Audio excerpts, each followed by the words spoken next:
Olá, e na aula de hoje nós vamos conversar um pouco sobre ética kantiana. Nosso filósofo é Immanuel Kant. Algumas informações importantes sobre ele. Ele nasceu em Königsberg, na Prússia Oriental, atual Kaliningrado, na Rússia. Suas correntes de pensamento principais são o iluminismo e o criticismo. Ele dizia sobre o iluminismo: é a saída do homem do estado de minoridade que ele deve imputar a si mesmo. Minoridade é a incapacidade de valer-se do próprio intelecto sem a guia de outro. Tenha coragem de servir-te de tua própria inteligência. Esse é o lema do iluminismo. Então, Kant era o principal filósofo e iluminista. Lembrando que o iluminismo defendia que a razão era quem devia guiar a vida humana. E Kant, ele vai continuar, vai fortalecer essa ideia. Vejamos aqui o seguinte dilema. Um pai está com um filho doente e precisa comprar um remédio urgente. Ele está desempregado e pensa em roubar. Ele deve fazer isso? A gente vai começar a nossa reflexão ética pensando nesse dilema. Será que esse pai deve ou não roubar? O filho precisa do remédio. Se ele não roubar, o filho vai ficar sem esse remédio, mas ele deve roubar? O que você vai analisar para decidir isso? As possíveis consequências desse fato. Vamos agora continuar conhecendo um pouquinho de Kant. No final a gente retorna essa pergunta.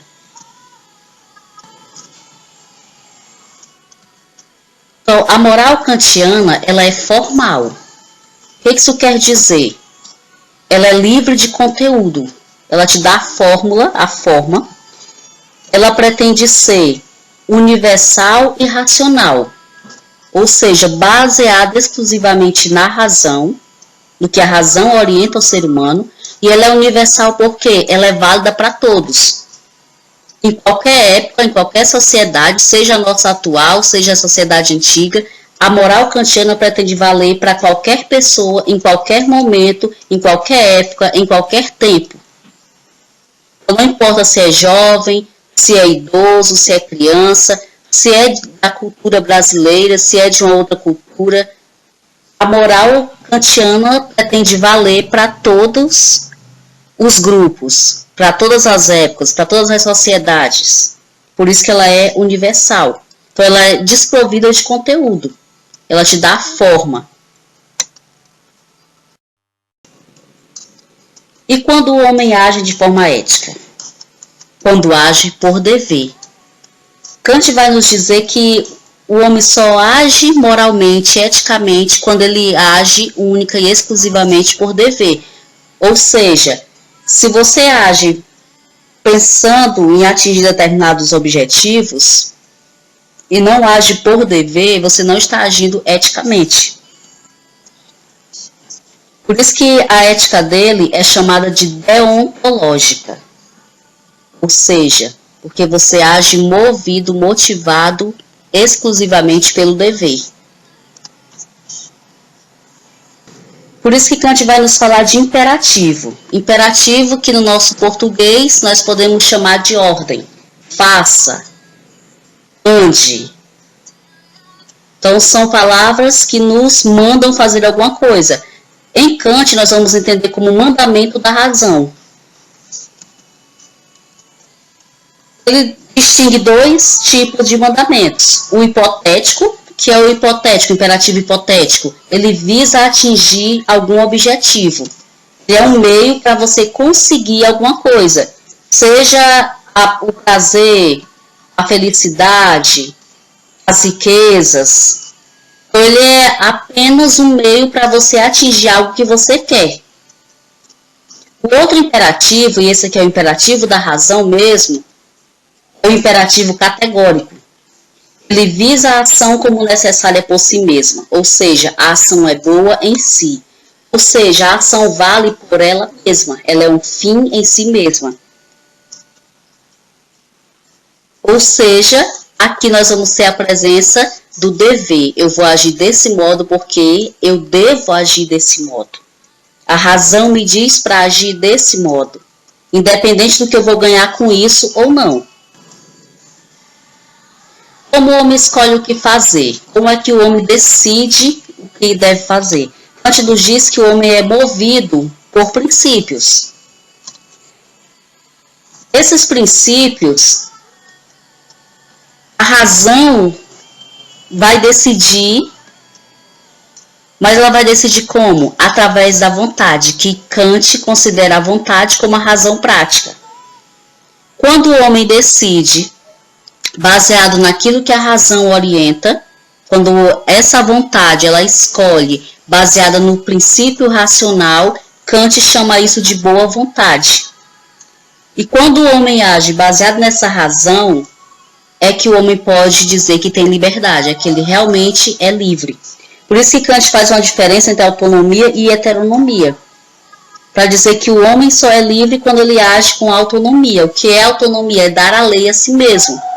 Quer dizer que eu posso fazer o que eu quiser, do jeito que eu quiser, de acordo com meus caprichos? Não. Kant vai dizer que autônomo é quem segue a lei da razão. A razão dá a lei para si mesmo. Heteronomia é quando você recebe a lei de fora. Eu não vou fazer isso aqui porque eu posso receber um castigo. Eu não vou fazer tal coisa porque eu posso ter uma consequência negativa. Então, eu estou agindo baseada numa consequência que vem de fora. Já quando eu sou autônomo, não. Eu ajo exclusivamente orientado pela minha razão, que também é a mesma razão que está em todo ser humano e que tem as suas leis universais. Por isso, ele também vai dizer que o homem se autodetermina. Age apenas segundo a máxima tal que possas, ao mesmo tempo, querer que ela se torne universal. Então, Kant vai dizer, como é que eu vou decidir o que fazer? Se aquilo que você vai fazer, todo mundo pode fazer, e vai ficar todo mundo bem, você pode universalizar, isso aí não vai causar problema, então é algo que deve ser posto em prática. Isso é um imperativo categórico. A razão me orienta a agir desse modo. Então, vamos voltar lá àquela questão do dilema. O pai deve ou não deve roubar para comprar o remédio do filho que está doente? Se nós partimos da ética de Kant, o pai não deve roubar. Por quê? Porque imagina se todo mundo agora decidisse roubar. Digamos que roubar vira uma regra para todo mundo. Como é que nós vamos garantir aquilo que nós roubamos do outro, se todo mundo pode roubar? Então, essa máxima causaria um problema. Por isso que o pai, naquela situação lá, o pai não deve roubar. A razão diz o quê? Não, se essa atitude não pode ser maximizada, colocada para todo mundo e deixar todo mundo bem, então nós não podemos colocá-lo em prática. Uma máxima kantiana: age de tal maneira que uses a humanidade, tanto na tua pessoa como na de qualquer outro, sempre simultaneamente como fim e nunca simplesmente como meio. Ou seja, Kant dizia que o ser humano é fim em si mesmo, que nós não devemos usar o ser humano como meio para atingir algo, mas sempre com uma finalidade. Isso porque ele nos fala do conceito de dignidade, que é próprio do ser humano. Principais obras: Crítica da Razão Pura, Crítica da Razão Prática, uma das quais ele nos fala sobre a sua ética, Esclarecimento, e Metafísica dos Costumes, que é outra obra onde ele vai falar da sua ética, da sua moral.